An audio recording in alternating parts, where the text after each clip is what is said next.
Müdafiə Nazirliyinin 2025-ci il üçün hazırlıq planına əsasən səfərbərlik və hərbi xidmətə çağırış üzrə dövlət xidməti ilə birgə tədbirlər çərçivəsində hərbi hissələrdə ehtiyatdan çağırılan bir qrup hərbi vəzifəlinin cəlb edildiyi növbəti təlim toplanışı başlayıb.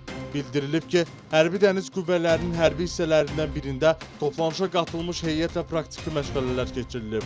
İştirakçılara bölmələrimizin silahlanmasında olan atıcı silahların natamam sökülüb yığılması və istifadə qaydaları üzrə məşqlər təşkil olunub. Növbəti mərhələdə hərbi vəzifəlilər atıcı silahlardan praktiki atışlar icra ediblər. Təlim toplanışı zamanı həmçinin ilkin tibbi yardımın göstərilməsi qaydaları öyrədilib. Yaralıların ərazidən təxliyə edilməsi üsulları məşq etdirilib. Azərbaycan ordusunun silahlanmasında olan müasir silah və hərbi texnikaların taktiki xüsusiyyətlərinin istifadə qaydalarının öyrədilməsi məqsədi ilə keçirilən toplanışda ehtiyatda çağırılan hərbi vəzifəlilərin praktiki vərdişləri təkmilləşdirilir, bilik və bacarıqları inkişaf etdirilir, eləcə də yeni hərbi biliklər tədris edilir.